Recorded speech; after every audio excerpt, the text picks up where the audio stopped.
నమస్తే, welcome to Abhinav Bharat. ఏపీలో TDP అధికారంలోకి రాబోతుంది. మరి వాట్ నెక్స్ట్? మంత్రివర్గ కూర్పు ఎలా ఉండబోతోంది? బాబు నిజంగా మారాడా?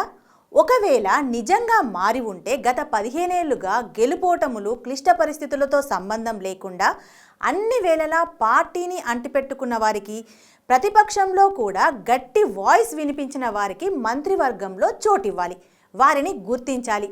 అలా కాకుండా వేరే వారికి ఇస్తే బాబు ఇంకా మారనట్టే. ఒకవేళ మారితే మంత్రివర్గ కూర్పు ఇలా ఉండొచ్చు.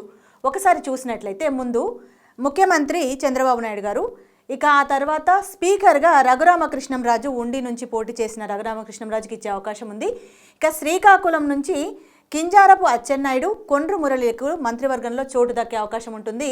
విజయనగరం నుంచి అతిథి గజపతిరాజు, విశాఖపట్నం నుంచి గణబాబు, విశాఖ వెస్ట్, పాయకరావుపేట నుంచి గెలుపొందిన వంగలపూడి అనితకి, ఈస్ట్ గోదావరి జ్యోతుల నెహ్రూ జగ్గంపేట నుంచి, పెద్దాపురం నుంచి నిమ్మకాయల చినరాజప్ప, వెస్ట్ గోదావరి నిమ్మల రామానాయుడు పాలకొల్లు నుంచి గెలిచారు, ఆయనకు అవకాశం ఉంది. ఇక బోడే ప్రసాద్ పెనమలూరు, బోండా ఉమామహేశ్వరరావు విజయవాడ సెంట్రల్ కృష్ణా డిస్టిక్ నుంచి ఉంది.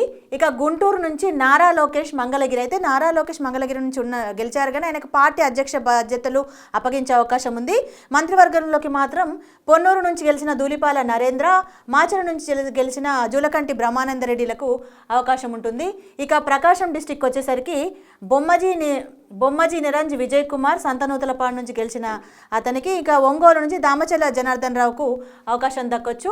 ఇక నెల్లూరు విషయానికి వచ్చేసరికి వేమిరెడ్డి ప్రశాంతి రెడ్డి కొవ్వూరు నుంచి, ఇక కోటంరెడ్డి శ్రీధర్ రెడ్డి నెల్లూరు రూరల్ నుంచి, ఇంకా సర్వేపల్లి నుంచి సోమిరెడ్డి చంద్రమోహన్ రెడ్డికి దక్కే అవకాశం ఉంది. సోమిరెడ్డి చంద్రమోహన్ రెడ్డి గత 4 సార్లు ఓడిపోయారు. ఇంక ఇది నా చివరి ఛాన్స్, ఒకవేళ ఓడిపోయినా గెలిచినా కూడా ఇది నా చివరి అవకాశం అని చెప్పిన అది మనకి గుర్తు చేసుకోవాలి.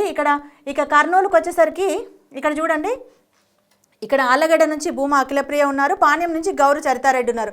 వీళ్ళిద్దరిలో ఎవరికో ఒకరికి ఇచ్చే అవకాశం ఉంది. ఇక వచ్చేసరికి నంద్యాల నుంచి ఎన్ఎండి ఫరూక్కి మంత్రివర్గంలో చోటు దక్కొచ్చు. ఇక చిత్తూరుకు వచ్చేసరికి చంద్రగిరి నుంచి పులివర్తి వెంకట మణిప్రసాద్ నానికి మంత్రివర్గంలో చోటు దక్కే అవకాశం ఉంది. కడప డిస్టిక్ వచ్చేసరికి మైదుకూరు నుంచి గెలిచిన పుట్టా సుధాకర్ యాదవ్కు, పొద్దుటూరు నుంచి గెలిచిన వరదరాజుల రెడ్డి కూడా చోటు దక్కొచ్చు. అనంతపూర్కి వచ్చేసరికి పయ్యావుల కేశం ఉరవకొండ నుంచి గెలిచారు, పరిటాల సునీత రాప్తాడ్ నుంచి గెలిచారు. ఇక కందికుంట వెంకటప్రసాద్ కదిరి నుంచి, వీరి ముగ్గురికి కూడా మంత్రివర్గంలో చోటు దక్కొచ్చు. ఇది గతంలో ఉన్నట్టు చంద్రబాబు ఉండకుండా మొన్నటి వరకు జరిగిన జగన్ పాలన చూసి మారి కనుక ఉంటే మంత్రివర్గ కూర్పు చంద్రసేన ఇలా ఉండే అవకాశం ఉంది. నాయకులారా, మీ పనితనం మీ అధినాయకులకు తెలియజేయాలనుకుంటున్నారు. ప్రజలారా, మీ సమస్యలను మీ నాయకులకు తెలియజేయాలనుకుంటున్నారు. ప్రజా సమస్యల పరిష్కార వేదిక మీ అభినవ్ భారత్.